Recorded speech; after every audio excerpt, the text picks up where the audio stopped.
ابو سفیان کہتے ہم سارے جرم کرتے تھے لیکن عرب کے لوگ جھوٹ نہیں بولتے. فرماتے چوری چکاری ظلم بربریت سارا کچھ تھا اور ہم سمجھتے تھے کہ جھوٹ بولنا ہمارے عصب نسب کے خلاف، یہ ہماری شان مردانگی کے خلاف. ہم کہا کرتے تھے کمزور لوگ جھوٹ بولتے، بزدل لوگ جھوٹ بولتے ہیں. جو لوگ عصب نسب والے ہوتے ہیں، کردار و عمل والے ہوتے ہیں، سردار ہوتے ہیں، جن کا پیچھے کوئی بیک گراؤنڈ ہوتا ہے، وہ لوگ کبھی جھوٹ ہے. میرے نبی پاک علیہ السلام کا فرمان ابو داؤد شریف میں موجود ہے. ایک صحابی نے کہا یا رسول اللہ بخل بڑی بری چیز ہے، کیا مومن بخیل ہوتا ہے؟ نبی پاک صلی اللہ علیہ وسلم نے فرمایا ہاں کبھی کبھی مومن کنجوسی کرتا ہے، ہو جاتی ہے، اگرچہ نہیں ہونی چاہیے. یا رسول اللہ مومن بزدل بھی ہوتا ہے؟ فرمایا ہو جاتا ہے. عرض کیا یکون المؤمن کذابا، یا رسول اللہ مومن جھوٹا بھی ہوتا ہے؟ فرمایا قال لا، مومن سب کچھ ہو سکتا ہے پر مومن جھوٹا ہو سکتا، مومن جھوٹ بول سکتا، جھوٹ نہیں اس کی زبان سے نکلتا، یہ مومن کی شان ہی نہیں. عرب کے لوگ کہتے ہیں کہ جھوٹ ہماری مردانگی کے خلاف. ہمارے تو ملک میں جتنا بڑا جھوٹا ہوتا ہے اللہ ماشاءاللہ اتنا وہ بڑا قد کر جاتا، جس کو ہمارے ملک میں لوگوں نے سیاست نام ہی جھوٹ کا سمجھا. ٹی وی پہ بیٹھ کر بہت بڑی جماعت کا بہت بڑا سربراہ کہتا ہے فلانا کام 6 مہینے میں ہو جائے گا، بہت بڑی بات، 6 مہینے میں ختم ٹھیک ہو جائے گا آپ کا مسئلہ. 6 مہینے کے بعد جب پوچھا جاتا ہے تو کہتے ہیں سیاسی بیاس. اتنا ظلم شرم ہی نہیں آئی. ابو سفیان کہتے ہیں کہ نبی پاک صلی اللہ علیہ وسلم کے جب کچھ صحابہ چلے گئے نا ہجرت کر کے حبشہ کی طرف، تو حبشہ کے نجاشی بادشاہ نے مسلمانوں کو بھی بلایا اور پیچھے سے جو قریش لینے گئے انہیں بھی بلایا. بات چیت ہو گئی تو اس کے دل میں خیال آیا کہ میں کسی سردار سے نہ پوچھوں بات کیا ہے. ابو سفیان کہتے ہیں میں تجارت کی غرض سے حبشہ گیا ہوا تو نجاشی بادشاہ کے کچھ لوگ آئے اور مجھے لے گئے، کہنے لگے بادشاہ بلا کر. کہتے میں سردار تھا. بادشاہ نے جب بلایا تو اس نے نبی پاک علیہ السلام کے بارے میں مجھ سے سوال و جواب شروع کیے. تو میں نے وہ رٹی رٹائی گردان جو سارے پڑھا کرتے تھے وہ میں نے پڑھ دی کہ معاذ اللہ جادوگر ہے، ساحر ہے، کاہن ہے، لڑائیاں کرا دی، نیا مذہب لے آئے. معاذ اللہ وہ جو گردان عرب کے لوگوں نے، ابو جال نے، ابو لہب نے رٹی ہوئی تھی میں نے سنا دی. کہتے اس نے ایک سوال پوچھا. اس نے کہا چل ابو سفیان جو تو کہتا ہے ٹھیک ہی کہتا ہوگا معاذ اللہ، لیکن یہ بتا کہ کیا کبھی انہوں نے جھوٹ بھی بولا ہے؟ کیا انہوں نے کبھی، بہت بڑی بات ہے اس کو سمجھنا. ابو سفیان کہتے ہیں کہ میرے دل میں ایک منٹ کے لیے خیال آیا کہ میں جھوٹ بول دوں، کہہ دوں کہ وہ بولتے ہیں معاذ اللہ جھوٹ، لیکن پھر میرے اندر سے آواز آئی کہ تو قبیلے کا سردار ہے اور جو مردانگی والے لوگ ہوتے ہیں ان کی زبانوں سے کچے جملے نہیں نکلتے، وہ جھوٹ نہیں بول. جو کسی منصب پر فائز لوگ ہوتے ہیں وہ ایسے ہی ان کی زبان ہر وقت چسکے کے لیے تھوڑا یہاں جھوٹ تھوڑا وہاں جھوٹ نہیں پھینک، وہ لوگ جھوٹے نہیں ہوتے. تو سردار ہے، تو چودھری ہے، تو سربراہ ہے، تو اہل ہے، تو منصب والا، جھوٹ بولے گا؟ کہتے ہیں مجھے کہنے لگا سوچ کیا رہے ہو، بتاؤ کبھی جھوٹ بولا ہے؟ ابو سفیان کہتے ہیں میں نے فیصلہ کیا. میں نے کہا نہیں میں سردار ہو کے جھوٹ بولوں؟ کہتے ہیں میں فوراً بول پڑا. میں نے کہا وہ رشتے میں میرے بھتیجے لگتے ہیں. میرے سامنے آنکھ کھولی، میرے سامنے بچپن گزرا، میرے سامنے جوانی گزری، میرے سامنے شادی ہوئی، میں نے ان کی زندگی کے بڑے رنگ دیکھے، میں نے انہیں ماں سے بچھڑتے بھی دیکھا، دادا کی گود میں کھیلتے بھی دیکھا، پھر دادا کے جنازے پر بھی دیکھا. اس نے زندگی میں کبھی جھوٹ بولا؟ اسیر دشمن کی چاہ میں بھی، مخالفوں کی نگاہ میں بھی امی ہے، صادق ہے، معتبر ہے، میرا پیغمبر عظیم، میرا پیغمبر عظیم تر ہے. کہا ان کی زبان سے کبھی جھوٹ نکلا؟ کبھی نہیں نکلا ان کی زبان سے جھوٹ. تو کہتے اب نجاشی نے فیصلہ سنایا، نجاشی نے بات کی، فیصلہ سنایا تو کمال کر دی. کیا بات کی نجاشی نے؟ کہنے لگا ابو سفیان پھر تم کس طرح کہتے ہو کہ ان کا دین سچا نہیں؟ کہنے لگے جو بندوں کے معاملے میں جھوٹ نہیں بولتا وہ رب کے معاملے میں کیسے بولے گا؟ جو بندوں کے معاملات میں جھوٹ نہیں بولتا ان سے یہ توقع کیسے رکھتے ہو کہ وہ اللہ کے معاملے میں جھوٹ بولیں گے؟ فرمایا مان کیوں نہیں جاتے کہ اگر وہ بندوں کے حق میں سچے ہیں تو اللہ کے پیغام کے حق میں بھی سچے. سچائیاں حسن ہے، لیکن نا تیرے جملوں کے لوگ قیدی ہو گئے اور جب ٹٹول کے دیکھا تو اندر سے تو کچھ اور نکل آیا. کل تو کچھ کہہ رہا تھا، سویرے اٹھ کے تو کچھ کہہ رہا ہے، تیرے لفظ کچھ ہے، تیرا رویہ کچھ اور ہے. زندگی میں یاد رکھنا کسی بڑے کی خوشامد کر کے کبھی اسے محبت نہ ڈال. جھوٹ بولتے ہیں اپنا حلیہ ہم نے صداقتوں کے بادشاہوں جیسا بنایا ہوتا، لیکن ہمارے لفظوں میں جھوٹ ہوتا، ہمارے لب و لہجے کے اندر یہ کراہت ہوتی ہے۔ حضرت باجید بستامی فرمایا کرتے تھے جو زبان کا سچا نہیں ہوتا اس کو کبھی معرفت کا نور نصیب نہیں ہوتا، جا کے 2000 جوبہ ڈال کے بیٹھ جائے۔ معرفت کا نور اسے ملتا ہے جس کی زبان پر حق اور سچ ہو۔ یاد رکھ، سچائی اتنی بڑی دولت ہے۔ امام فخر الدین رازی رحمۃ اللہ تعالیٰ نے ایک بڑی پیاری حدیث لکھی ہے، کہتے ہیں نبی پاک صلی اللہ علیہ وسلم کے پاس ایک شخص آیا، اس نے کہا یا رسول اللہ میں نے کلمہ پڑھنا ہے پر 4 چیزیں ہیں جو مجھ سے چھوٹتی نہیں اور آپ ان کو حرام کہتے ہیں، تو حضور آپ حکم کریں کیا کروں؟ فرمایا چل تو بول وہ کیا ہے؟ کہنے لگا جی میں شراب کا بھی عادی ہوں، معاذ اللہ۔ بولیے استغفر اللہ، سارے بولیے میں شراب کا عادی ہوں، مجھ سے چھوٹتی نہیں۔ اور پھر کہنے لگے میں چوری کا بھی عادی ہوں، جاتی۔ اور تیسری بات یہ کہ میں معاذ اللہ ثم معاذ اللہ زنا کا بھی عادی ہوں۔ اور چوتھی میرے اندر بیماری ہے کہ میں جھوٹ بہت بولتا ہوں، یہ عادتیں چھوٹتی نہیں، میں ان کے ہوتے ہوئے کلمہ کیسے پڑھوں؟ آپ کے دین میں یہ شدید بری چیزیں اور مجھ سے چھوٹتی نہیں، تو کیا حکم ہے؟ میرے محبوب علیہ السلام کو اللہ نے بڑی حکمت عطا فرمائی، بڑا نوازا ہے نبی پاک۔ حضور نے بڑے خوبصورت جملے کہے، فرمایا کو سودا کرنے میں عرض کی حضور حکم ہو، فرمایا 4 میں سے ایک چھوڑ دے، کلمہ پڑھ لے، سودا کرنا۔ کہا حضور حکم کرے کون سی؟ صحابہ کہتا ہے اب آپ بول رہے تھے کہ یہ کیا بات ہے، 4 چیزیں حرام میں کتی ہے، حضور کہتے ایک چھوڑ دے، میں ایک وعدہ کر۔ کہا یا رسول اللہ حکم کرے، تو صحابہ کہتے اب جب حضور نے کہا ایک چھوڑ دے تو ہم پھر تجزیہ کر رہے تھے کہ شراب بڑی گندی ہے، زنا بڑا گند ہے، چوری کسی کے حق میں ڈاکہ ہے، ظلم ہے، لیکن میرے نبی پاک علیہ الصلوۃ والسلام نے کیا خوبصورت فرمایا، فرمایا چل تو جھوٹ چھوڑ دے۔ کیا چھوڑ دے؟ اللہ اکبر، فرمایا جھوٹ چھوڑ دے۔ عرض کی باقی؟ فرمایا باقی اللہ فضل کرنے والا ہے، تو جھوٹ چھوڑ دے۔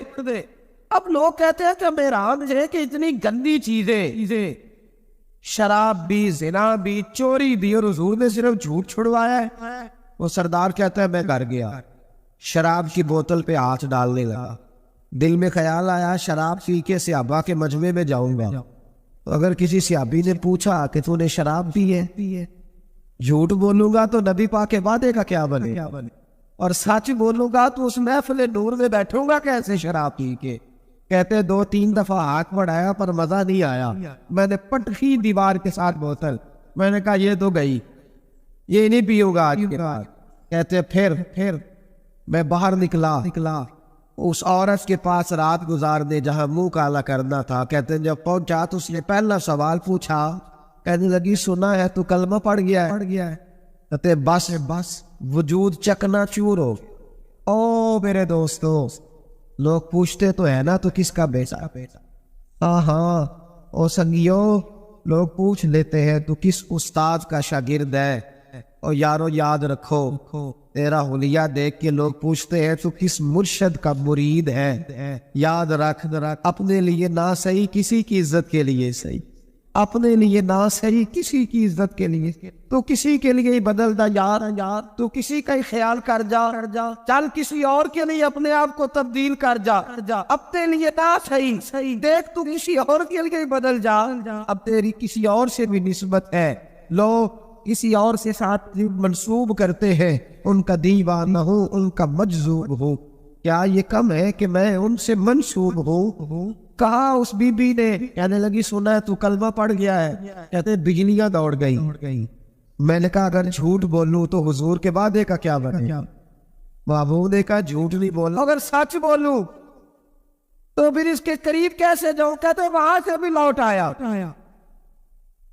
اب میری زنا کی عادت بھی گئی، اگلی شام ہوئی تو سامنے مال پڑا تھا ایک آدمی کا، وہ آدمی کا فندوس پہ ہاتھ ڈالنے لگا تو دل میں خیال آیا یہ سویرے تفتیش بھی کرے گا، اگر پوچھتا کہا گیا کہ تو نے تو نہیں چوری کی تو جھوٹ تو میں بول ہی نہیں سکتا، حضور سے وعدہ کیا ہے اور سچ بولوں گا تو میری آبرو کیا بچے گی؟ کہتے شام ایک دن میں گیا، اگلے دن کی شام ہوئی تو صرف سچ کی عادت اپنائی، میرا زنا بھی گیا، میری چوری بھی گئی، میری شراب کباب بھی گئے. کہتے ہیں تیسرے جا کے دروازہ رسول میں بیٹھا. صحابہ باقی اپنا کام کرتے رہے، میں صرف مصطفیٰ کا چہرہ تکتا رہا. میں بس چہرہ تکتا رہا. دیر ہو گئی تو ایک صحابی کہنے لگے کیا دیکھ رہے ہو؟ تو میں نے کہا اس رسول کا کمال دیکھ رہا ہوں، اس معموم کا کمال دیکھ رہا ہوں. ایک جھوٹ چھڑوایا ہے تو رب کریم نے مجھے سارے تقوی عطا فرمائے. یہاں تو جھوٹ کے پلٹتے پیروں نے ڈیوٹیاں لگائی ہوئی ہے مریدوں کی، جاؤ کرامتیں بیان کرو، سناؤ، فیس بک پہ دو. جڑے محرم راز حقیقت دے اور راز حقیقت کھول دے. نہیں اے جنہ ویکھیا نہیں وہ کرن گلاں، جنہ ویکھ لیا وہ تے بول دے نہیں. یہ جھوٹ کا پلندہ لے کر کے تو پھر رہا ہے، اس کو سنبھال کے رکھ. سچائی انسان کو جوان رکھتی ہے، سچائی آدمی کو بڑا کرتی، سچائی اس کے رشتے قائم رکھتی ہے. میرے نبی کریم علیہ السلام نے سچ کا درس کیا، سچی بات کا حکم کہا، فرمایا سچ بولو. حضرت مالک بن دینار رحمت اللہ علیہ ارشاد فرمایا کرتے تھے کہ سچائی اتنی بڑی چیز ہے کہ سچائی کو تو آگ نہیں جلاتی. فرمایا کرتے تھے سچائی کو تو مٹی نہیں کھاتی. فرمایا کرتے تھے سچائی کو تو دریا نہیں ڈبوتا. لوگوں نے پوچھا دلیل، فرمانے لگے میرا ایک دہریے سے مناظرہ ہو گیا، لوگ بہت سارے اکٹھے ہو گئے. جب بات ذرا آگے بڑھی تو دہریہ مانتا نہیں تھا، میں دلائل دیتا، وہ بھی مجھے دیتا. سادے لوگ بول پڑے، کہنے لگے حضرت جی ہم اٹھاتے ہیں سن کے رزلٹ بھی نکالے. تو فرماتے میں نے دہریے سے کہا چل رزلٹ نکال لیتا. آگ جلاتے ہیں، دونوں ہاتھ ڈالتے ہیں، جو سچا ہوگا بچ جائے، جو سچا ہوگا. فرماتے تھے سچائی کو آگ بھی نہیں جلاتی، جو سچا ہوگا بچ جائے گا اور جو جھوٹا ہوگا جل جائے گا. فرماتے ہیں آگ جلا لی.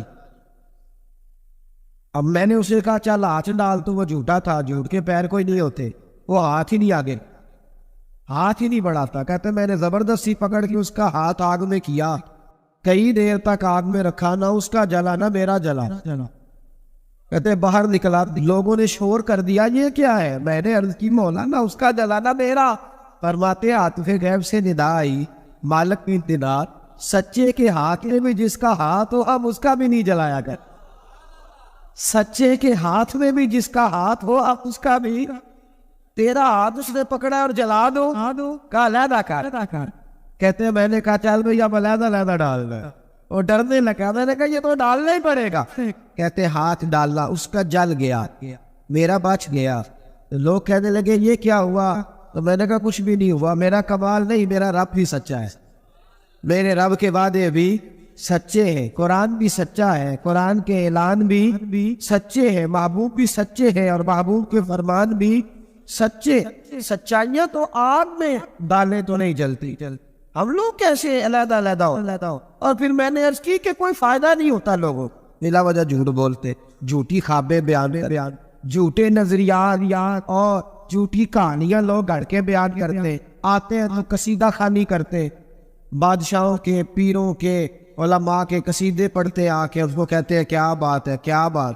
نہ بھائی وہ تعریف ہوتی نہیں جو منہ پہ کی جاتی، تعریف تو وہ ہوتی ہے جو تو کسی تیسری جگہ جا کے بیٹھ کے کرتا ہے. یہ میری بات یاد رکھے، جو منہ پہ کی جاتی ہے وہ خوشامد ہوتی. حضرت سیدنا عمر فاروق رضی اللہ تعالیٰ عنہ فرمایا کرتے تھے جو میری تعریف کرتا ہے میرا دل کرتا ہے کہ اس کے منہ میں مٹی ڈالوں.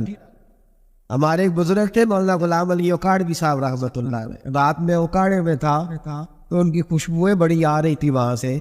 تو ان کی جب کوئی تعریف کرتا تھا تو وہ اس دور میں ہم یہ نہیں نہ کہہ سکتے کسی کو کہ تیرے منہ میں مٹی ڈالوں. اور جب کوئی تعریف کرتا تھا تو وہ اپنے رگ میں بولتے تھے، فرمایا کرتے دل کرتا ہے تیرے منہ میں میں خاک شفا ڈالوں، تیرے منہ میں مدینے کی خاک شفا ڈالوں. تو بندہ کہتا ہے کیا مطلب؟ کہنے لگے حضرت عمر مٹی کہا کرتے تھے نا، تو میں کہہ نہیں سکتا کہیں تو ناراض نہ ہوتا. تو منہ پہ تو خوش آمدید 2 منٹ آئے. اور پیر بھی چونکہ علماء بینا ماشاءاللہ میری طرح جو کہلواتے، وہ علماء مشائخ بڑے لوگ وہ تعریف کے اللہ تعالیٰ خیر کرے بڑے مزے ہوتے ہیں. تو تھوڑی دیر تعریف کرتا ہے، آنے والا کہتا ہے حضرت جی بلے بلے ساری رات اسی رہے ہو خواب، یہ 2-3 تعریفیں سنو، اب میں گیا آپ جانے اور آپ کا کام جانا. بھائی تعریف خالی کرتے رہنے کا کیا مطلب ہے؟ پیارا تو وہ ہوتا ہے جو مشن کا وارث ہو. کا ایک میلہ لگتا تھا خانہ کعبہ کے پاس، صرف عورتیں اکٹھی ہوتی تھی، میلہ لگا ہوا تھا، تورات جاننے والا یہودی عالم بھی آیا ہوا تھا۔ وہ بیویوں کے مجمع پہ نظر ڈال کے کہنے لگا، بیویوں، مرد کا کام تو کوئی نہیں عورتوں کے مجمع میں بات کرنا، لیکن میں تمہیں ایک پیغام دینے لگا ہوں۔ اللہ کے آخری رسول جو مکے میں پیدا ہونے والے، ان کے آنے کا وقت قریب آ گیا ہے۔ وہ بیوی بڑی خوش نصیب ہوگی جنہیں ان کی رفاقت ملے گی۔ عورتوں نے جب دیکھا کہ مرد آ گیا عورتوں کے میلے میں، تو انہوں نے ڈانٹا، جھڑکا، کہا چل اٹھا اپنی کتابیں اور نکل جا۔ حضرت خدیجہ کہتی ہیں باقیوں نے ڈانٹا، پر میں نے بات پلے سے باندھ لی، میں نے پلے سے باندھ لی اور میں انتظار کرنے لگی کہ اللہ کرے وہ نصیب میرے ہی ہو، اللہ کرے مقدر میرا ہی کھلے۔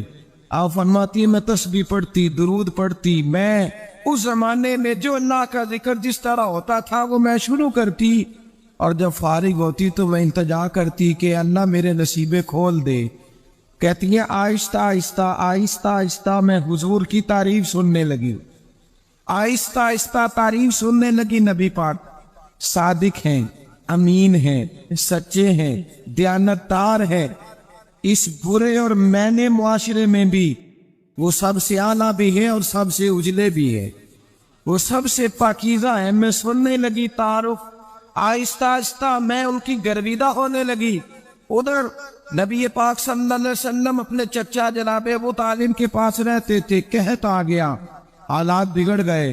حضور سید عالم صلی اللہ تعالی علیہ وسلم سے چچا کہنے لگے، بیٹے اگر مال تجارت لے کے شام جاؤ تو بڑا نفع کماؤ گے، ہمیں ضرورت بھی ہے، اور اگر ہو سکے تو ختیجہ کا مال لے کے جاؤ۔ اور نبی پاک نے کہا چچا میں نہیں کہوں گا کسی سے جا کے، میں نہیں کہتا کسی سے جا کے، جو میرے نصیب میں ہوگا میرا رب خود عطا فرمائے گا، میں نہیں کہوں گا۔ مصطفیٰ نے تو نہیں کہا۔ حضرت خدیجہ رضی اللہ تعالیٰ عنہ کہتی ہے میں نے خود اپنی خادمہ کو بھیجا، میں نے کہا جا کے پوچھو تو صحیح کہ میرا مال قبول ہوتا بھی ہے کہ نہیں، پوچھو۔ نبی پاک صلی اللہ علیہ وسلم سے پوچھا، حضرت خدیجہ کی خواہش ہے کہ آپ مال لے کے جائیں، حضور نے قبول کر لیا۔ جناب خدیجہ الکبریٰ رضی اللہ تعالیٰ عنہ کے غلام تھے، میسرہ ان کا نام تھا۔ جناب خدیجہ نے ان کو ساتھ بھیجا، فرمایا تین باتیں ارشاد فرمائی۔ ایک تو فرمایا سارا رستہ غور سے دیکھنا میرے نبی کے ساتھ کیا معاملات درپیش ہوتے ہیں، ابھی اعلان نبوت نہیں کیا، فرمایا ذرا غور کرنا، میرے مصطفیٰ کا مطالعہ کرنا اور مجھے واپس آ کے سبق سنانا، وہ جو تم نے چہرہ بددعا کی تلاوت کی وہ ذرا مجھے واپس آ کے سنانا۔ جنہاں نے دل پر جانی ڈٹھا ہو اکھیاں ہی تک لئیاں، تو ملے ہو تے ساجر ملیا ہو ناسان لگ پئیا، ذرا جا کے نا تلاوت کرنا مجھے دکھ۔ اور دوسرا فرمایا تم میرے غلام ہو تو مصطفیٰ کے بھی غلام بن کے رہنا ہے، میں سنتی ہوں کہ کردار کے، افکار کے، نظریات کی، عظمت کے بلند و بالا، وہ جیسے کہے ویسے کرنا۔ اور تیسری حضرت خدیجہ نے نصیحت فرمائی، فرمایا محمد ابن عبداللہ صلی اللہ علیہ وسلم کی رائے سے اختلاف نہ کرنا، یہ چلتے ہوئے معاہدہ کیا، جو وہ کہہ دے سو کر جانا۔ غلام کہتے ہیں میں ساتھ گیا، باتیں میں نے سن لی، لیکن جب سفر شروع ہوا نا ابھی چند منزلیں طے ہوئی تھی، میں نے کہا خدیجہ آپ نے کیا نصیحت کرنی تھی، ان کے ساتھ جو رہے گا وہ ان کا غلام ہی بن جائے گا، ان کے ساتھ جو رہے گا تو اجے میرا محبوب نہیں ڈٹھا، جن ویکھ کے چن شرماوے، جے رکھے ہاتھ پھلا وچ ہاتھ نال پھلا رل جاوے، تے ادھی راتی چن چڑھ جاندے جدو جلوہ فرماوے۔ مایا جو بھی ساتھ رہتا غلام ہو جاتا۔ میسرہ کہتے میں گیا، تجارت شروع ہوئی، کہتے نبی پاک صلی اللہ علیہ وسلم جب منڈی میں پہنچے تو لوگ قسمیں اٹھا اٹھا کے مال بیچ رہے تھے۔ اللہ کے محبوب جب گئے نا تجارت کرنے تو ایک آدمی کہنے لگا چلو معاذ اللہ بتوں کے نام تھے لات و منات، کہنے لگا لات کی، عزا کی، منات کی قسم اٹھاؤ، تو نبی پاک فرمانے لگے ان کی قسم اٹھاؤ جن کا میں نام لینا بھی پسند نہیں کرتا، ابھی اعلان نبوت نہیں کیا۔ اور فرمایا ویسے بھی میں قسم دے کے مال نہیں بیچتا، خریدنا ہے تو خریدو، نہیں خریدنا تو نہ خریدو۔ کہتے ہیں لوگ قسمیں اٹھا اٹھا کے پیچھے جاتے تھے، اور میرے نبی جس سے رخ پھیرتے تھے وہ نبی پاک کے پیچھے ہو جاتا تھا۔ کئی گنا زیادہ نفع کمایا۔ ہم رستے میں تھے، حضور ایک درخت کے نیچے آرام کرنے لگے، ایک عیسائی راہب غار میں بیٹھا تھا، نکل کے آ گیا، مجھ سے کہنے لگا مجھے وہ جانتا تھا۔ میں سنا یہ کس کو ساتھ لائے؟ یہ کون ہے؟ میں نے کہا اہل قریش کے ایک معزز آدمی ہے۔ کہنے لگے یار جس درخت کے نیچے یہ لیٹے ہوئے ہیں یہاں عام آدمی نہیں لیٹ سکتا، یہاں وہی لیٹے گا جو اللہ کا سچا رسول ہوگا، یہاں دوسرا کو لیٹ ہی نہیں سکا۔ یہ رسول ہے، ان کا خیال رکھنا۔ کاش میں اس وقت تک زندہ رہوں جب یہ نبوت کا اعلان کرے۔ میں ایسے کہتے ہیں میں غلام ہو گیا، نبی پاک صلی اللہ علیہ وسلم کی ادائیں مجھے بھانے لگی۔ جب واپسی پہ نکلے تو گرمی بڑی شدید تھی۔ فرماتے ہیں جب دھوپ تیز ہوتی تو بادل کا سایہ آ کے حضور پہ سایہ کر دیتا، بادل کا ٹکڑا نبی پاک پہ۔ میرے نبی پاک سے صحابہ نے پوچھا حضور آپ کب نبی تھے؟ فرمایا ابھی آدم کی مٹی گوندی جا رہی تھی، ابھی آدم کی مٹی گوندی جا رہی تھی، میں تب بھی اللہ کا رسول تھا۔ میرے بھائی نبی رحمت سید عالم صلی اللہ علیہ وسلم کے غلام حضرت ختیجہ کے غلام کہتے واپس آیا، اور پہلے بھی کئی دفعہ حضرت ختیجہ کا مال گیا تھا، بڑے نفع آئے تھے، پر جو نفع اس سال آیا وہ پہلے کبھی نہیں آیا تھا۔ کہتے ہیں مجھ سے حضرت ختیجہ کی سہیلی بھی بیٹھی تھی، میں بھی آ گیا، اور جناب ختیجہ کی سہیلی کہنے لگی چل مال کے بارے میں کچھ بتا، کتنا بکا؟ میں نے کہا مال چھوڑو، مصطفیٰ کی سنو۔ اور پھر کہتی چلو ٹھیک ہے، بادل سایہ کرتا تھا، چلو ٹھیک ہے، تم سے راہب نے پوچھا تھا یہ صحیح ہے، انہوں نے تیری سارے رستے بڑی خدمت کی، تیرا بڑا خیال رکھا، پر یہ بھی بتا تجارت کیسے ہوئی؟ تو میں سے کہنے لگا زندگی میں نے بھی ساری گزار دی ہے، پر اس رسول کے ساتھ 4 دن ہی گزارے ہیں، حد ہو گئی مجھ سے، اور کچھ نہ پوچھو، اور کچھ نہ پوچھو، آ میرے دل آمنہ کے لال کی باتیں کریں، اور کچھ نہ پوچھو، بس ذکر ان کا چھیڑیے ہر بات پر، اور چھیڑنا شیطان کا عادت کیجئے، بس مجھے حضور کے تذکرے بیان کرنے ہیں، ذکر مصطفیٰ کرنا ہے۔ حضرت ختیجہ الکبریٰ بڑی متاثر ہوئی، کہتی ہے مجھے درجنوں لوگوں نے پیغام نکاح دیا تھا پر میں نے سنی نہیں تھی، میں نے نفیسہ کے ہاتھ پیغام بھیجا، میں نے کہا میری عمر 40 سال ہے، ان کی 25 سال، اور میرا احوال اور طرح کا ہے، وہ شہنشاہ ہے، جا کے پوچھو تو صحیح بھلا میں قبول ہوتی ہوں؟ پوچھو۔ نفیسہ کہتی ہے میں آئی تو وہ خاتون جن کے لیے لوگ بڑے بڑے قریش پیغام دیتے تھے، پیغام لے کے آئی، تو رسول پاک نے عجیب رنگ بیان کیا اپنی سیرت کا۔ جب میں پہنچی میں نے کہا ختیجہ نکاح کرنا چاہتی ہے؟ نفیسہ کہتی ہے میرا خیال تھا کہ کوئی اور ہوتا تو کرسی سے اٹھ کھڑا ہوگا، فوراً کہے گا اچھا جلدی کرو بات کرو۔ جب میں نے آ کے کہا نا حضور ختیجہ نکاح کرنا چاہتی ہے، تو نبی پاک نے میری طرف دیکھا، فرمایا وہ کہتی ہے کہ تم کہتی ہو؟ کہا وہ کہتی ہیں۔ تو حضور نے فرمایا ٹھہر جاؤ، میں اپنے چچا سے پوچھ کے بتاؤں گا، میں مشورہ کروں گا، میں پوچھ کے بتاؤں گا۔ او بھائی نبی پاک سوائے خدا کے کسی کے پابند نہیں، لیکن میرے مصطفیٰ نے اپنی امت کو یہ درس دیا ہے کہ جو بڑوں کے شفقت کے سائے میں چلتا ہے اللہ اس کی مدد فرمایا کرتا ہے۔ تجھے کیا پتا تیرا اچھا بھلا کس بات میں؟ کہا نکاح کرنا چاہتی ہوں، فرمایا چچا سے پوچھ کے بتاؤں گا۔ ختیجہ رضی اللہ تعالیٰ عنہ کہتی ہے انہوں نے پوچھا، جناب ابو طالب کہنے لگے یہ تو خوش قسمتی ہے کہ ہمیں ایسی بہو مل جائے جس کے کردار میں، افکار میں، نظریات میں اتنی نفاست۔ مصطفیٰ کریم کے ساتھ نکاح ہوا، قربان جائیں۔ حضرت ختیجہ الکبریٰ کی شادی ہوئی تو بھائی بڑا مشکل ہوتا ہے، بڑا مشکل ہوتا ہے اپنے آپ کو ڈھالنا، لیکن جناب ختیجہ کی زندگی اٹھا کے دیکھو، میں یہ نہیں کہہ سکتا وہ کروڑ پتی تھی، ارب خرب کی میں بات ہی نہیں کر سکتا، اور 20 نوکرانیاں تھیں ان کے پاس، درجنوں ان کے پاس غلام تھے، لیکن جب رسول اللہ کے دروازہ نور پہ آئی ہیں، انہوں نے میرے نبی کے گھر میں جھاڑو بھی دیا ہے، انہوں نے حضور کے کپڑے بھی دھوئے ہیں، انہوں نے رسول اللہ کے لیے اپنے ہاتھوں سے کھانا بنایا۔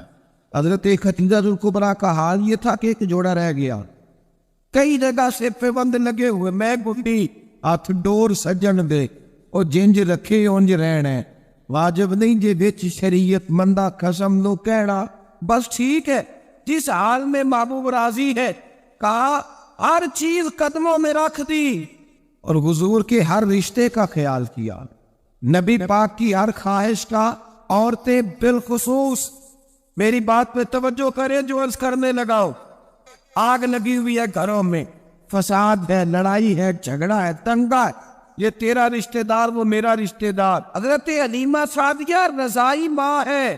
جب تشریف لائی تو مصطفیٰ کریم نے فرمایا ختیجہ یہ میری اماں ہے. جناب حلیمہ سعدیہ کہتی ہے میں گھر میں رہی، میری خدمت کی، مجھے کھانا پکا کے دیا، بستر بچھا کے دیا، کپڑے لے کے دیے، اور جب میں جانے لگی تو کہنے لگی آپ میرے مصطفیٰ کی اماں ہیں، پہلی دفعہ آئی ہیں، تھوڑا سا تحفہ نہ دے دوں. میں نے کہا جیسے مرضی. حضرت حلیمہ کہنے لگی تو جناب حلیمہ سعدیہ کو 40 بکریاں اور 1 اونٹ تحفے میں عطا فرمایا.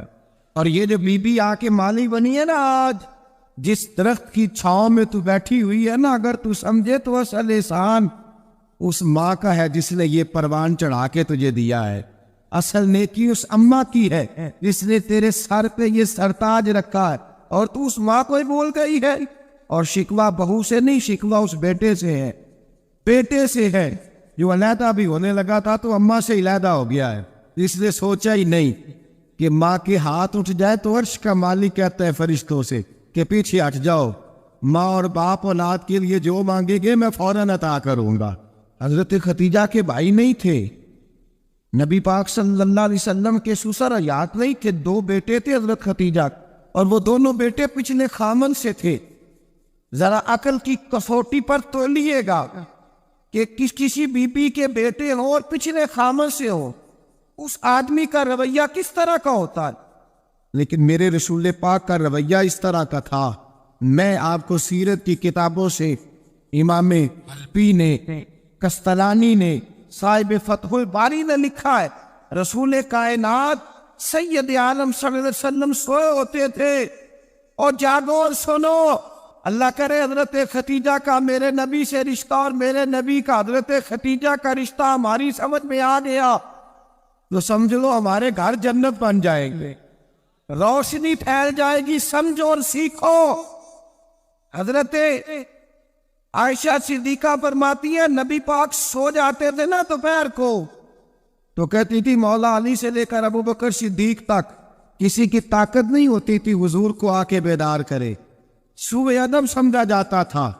اور میں ایک جملہ آگے بڑھا کے کہوں گا، میں کہوں گا اماں جی آپ مولا علی سے لے کر ابو بکر صدیق تک فرماتی ہے نا، ہمارا تو عقیدہ یہ ہے کہ مصطفیٰ سو جائے تو جبریل بھی نہیں جگا سکتے، وہ بھی نہیں آ سکتے، وہ بھی ہاتھ باندھے کھڑے ہیں کہ مولا کیسے جگاؤ.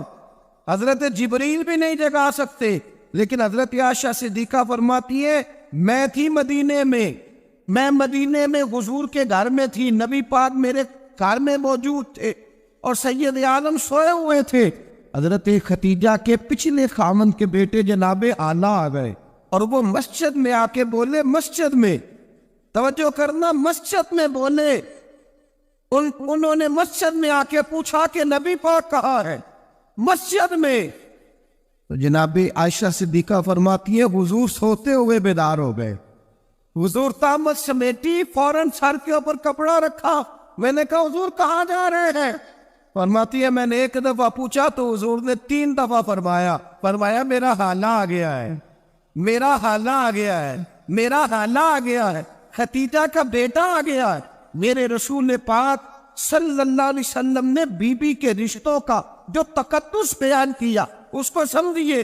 فرمایا حالہ آیا ہے، بیدار ہو کے خود تشریف لے گئے. اور یہ تو حالہ تھے نا، بڑے بیٹے حضرت ختیجہ کے سب سے، ان کا نام ہند تھا. اور حضرت ہند سے کو بندہ تعارف پوچھتا نا، نبی پاک کا جو حلیہ ملتا ہے نا کتابوں میں، سیرت کی کتابوں میں، حضور کا مکھڑا کیسا تھا.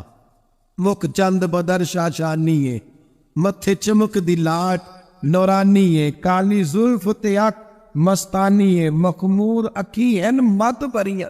یہ جو حضور کا حلیہ ملتا ہے نا، یہ حضرت ہند کا بیان کیا ہوا ہے. وہ بیان کیا کرتے تھے کہ نبی پاک کی آنکھیں کیسی تھی، حضور کے جلوے کیسے. وہ بیان حضرت ختیجہ کے بیٹے. کوئی ان سے پوچھتا کہ بڑے راضی رہتے ہو، ہند بڑے راضی رہتی ہو، تو حضرت ہند کیسے راضی کیسے نہ رہوں، راضی کیسے نہ رہوں. میرے بھائی کا نام علی المرتضیٰ ہے، بہن کا نام فاطمہ الزہرا ہے، ماں کا نام ختیجہ الکبریٰ ہے، اور باپ کا نام محمد مصطفیٰ ہے.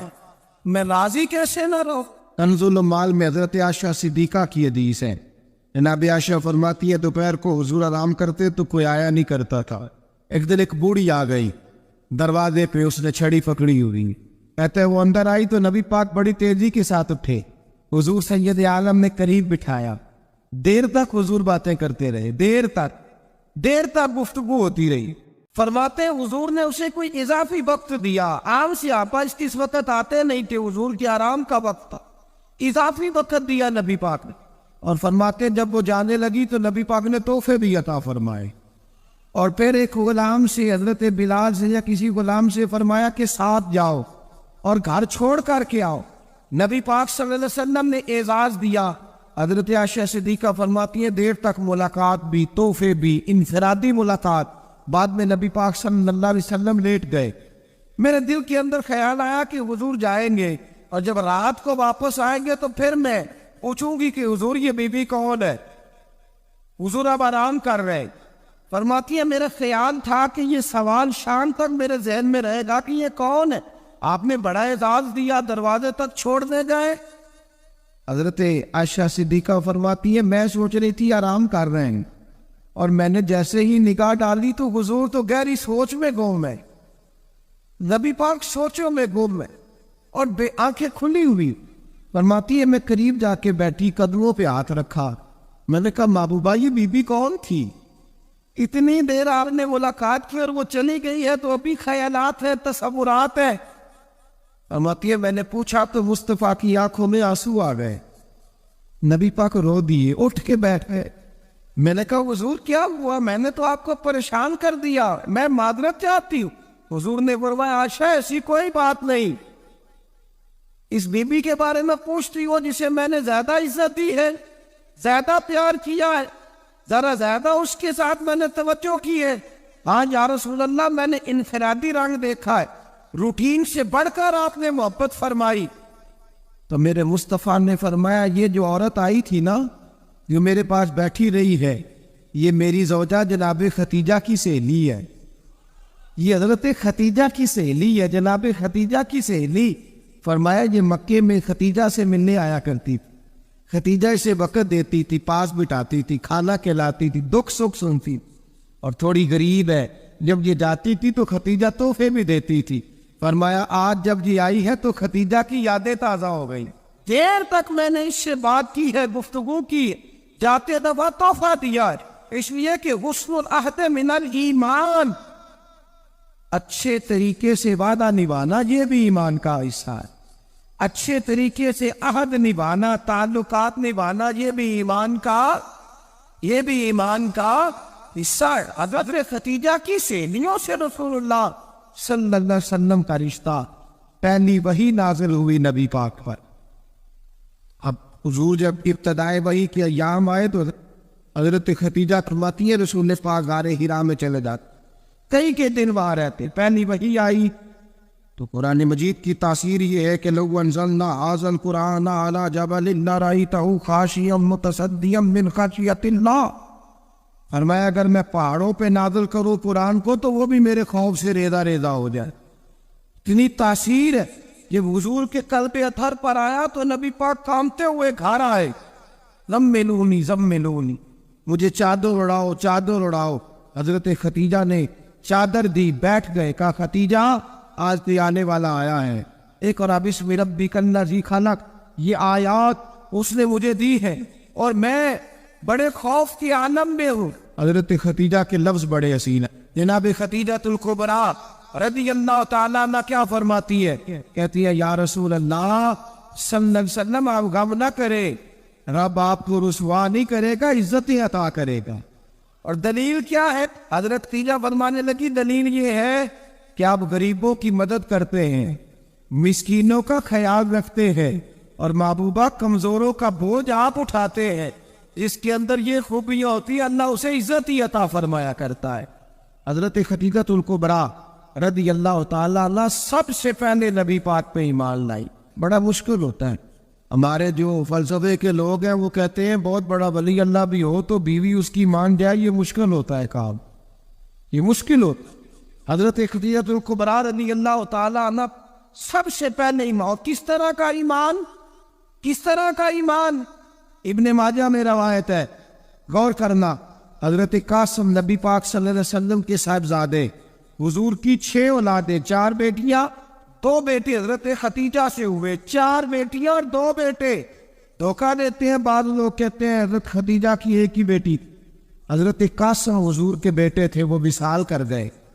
حضرت ختیجہ ابھی دودھ پلاتی تھی کہ شہزادے پردہ کر گئے۔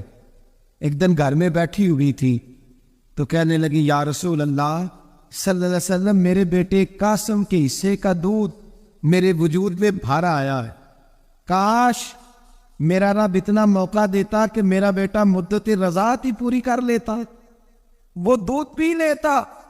نبی پاک نے فرمایا، ختیجہ تو غم نہ کر، اللہ تبارک و تعالیٰ نے تیرے بیٹے کی مدت رضاعت جنت میں پوری کر دی ہے، جنت میں پوری کر دی ہے۔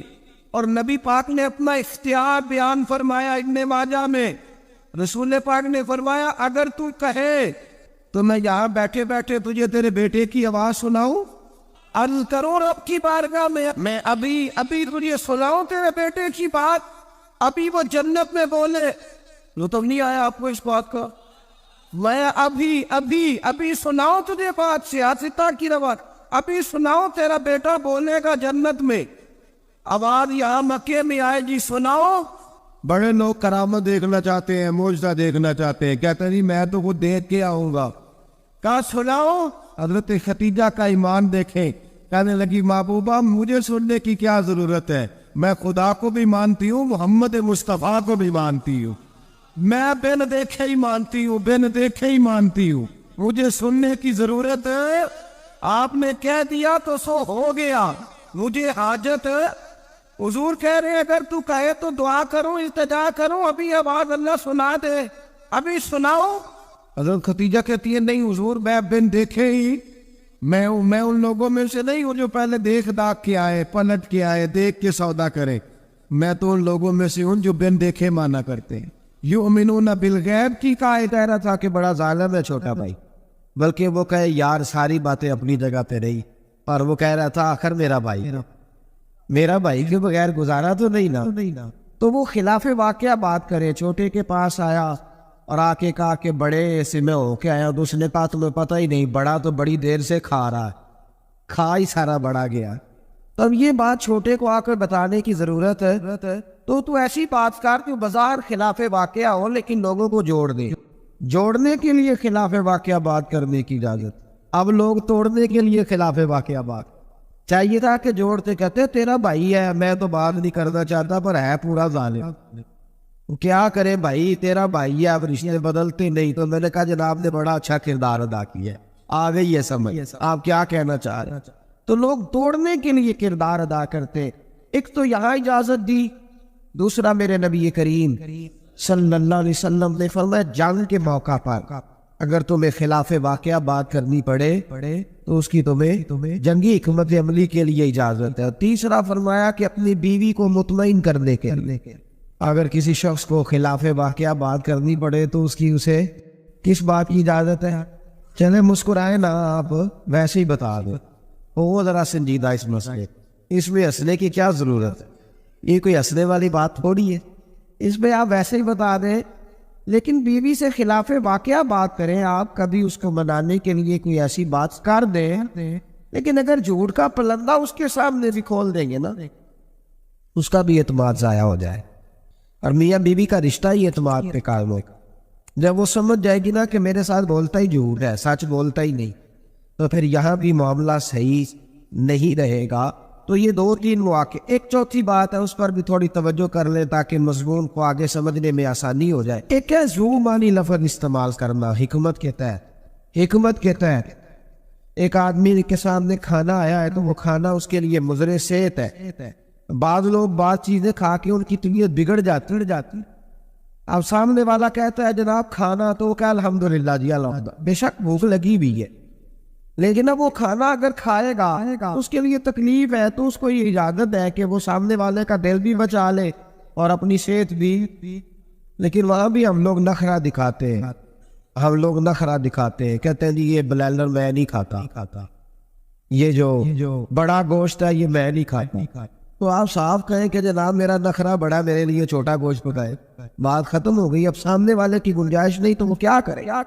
تو اس پہ آپ اللہ تعالیٰ روزی دیتا ہے نا روز گھر میں، تو گھر میں اللہ تعالیٰ توفیق دے گا تو جب ہمت ہوگی پکا کے کھا لیں، تو دوسرے کا دل بھی بن جائے گا اور آپ کا جھوٹ بھی. اس کی دلیل نبی کریم صلی اللہ تعالی علیہ وآلہ وسلم کو حضرت صدیق اکبر مکے سے مدینے لے کے جا رہے تھے تو رستے میں ایک شخص ملا، وہ بڑا دشمن تھا اسلام کا. اس نے نبی پاک صلی اللہ علیہ وسلم کو دیکھا، جناب صدیق اکبر کو دیکھا، لیکن وہ حضور کو نہیں جانتا تھا، حضرت ابو بکر صدیق کو جانتا تھا. اب اس نے پوچھ لیا کہ ابو بکر یہ آپ کے ساتھ کون ہے؟ تو جناب صدیق اکبر رضی اللہ تعالیٰ عنہ فرماتے میرے دل میں خیال آیا کہ اگر میں نے حضور کا نام بتایا تو یہ شور بھی کرے گا اور ہو سکتا ہے تکلیف بھی پہنچائے. تو میں نے ایک حکمت کا جملہ استعمال کیا، ہادی کہا کرتے تھے رستہ دکھانے والے کو. تو عرب کے لوگ کسی کو کئی دفعہ ساتھ رکھتے تھے کہ ہمیں رستہ دکھاؤ، اس کو ہادی بنا لیتے تھے. کئی دفعہ بندے کہتے تھے آؤ چوک تک چھوڑ آتے ہیں آپ کو، پھر آپ سیدھا یہ روڈ، اس کو ہادی کہا جاتا تھا. تو حضرت ابو بکر صدیق کہتے ہیں کہ لوگ تو کہتے تھے نا چوک تک چھوڑنے والے کو ہادی، تو میں اپنے نبی کو اس لیے حاضی کہتا تھا کہ یہ جنت تک چھوڑ کے آئے اور جنت کے بعد بھی ساری نعمتیں ان کی ہدایت سے ملے گی. کہتے جب کہا نا یہ کون ہے تو میں نے ایسا لفظ استعمال کیا کہ جس سے محفوظ بھی رہے اور سچ بھی ہو گیا. حضرت صدیق اکبر عرض کرنے لگے یہ میرے ہادی ہے، یہ میرے عادی ہے. تو وہ سمجھا کہ یہ چوک تک، گلی تک، اگلے چوراہے تک چھوڑنے جا رہے ہیں، اس طرح کے ہادی ہے. کہتے میں نے کہا ہادی ہے، تو وہ کہا اچھا تمہارے ہادی ہے. وہ گزر گیا.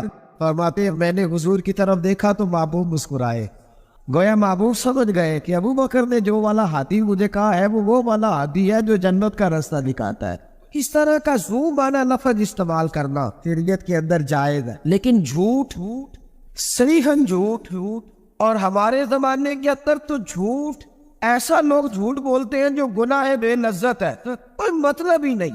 اگر آپ ناراض نہ ہو تو بڑے بڑے سیانے لوگ جھوٹ بولتے.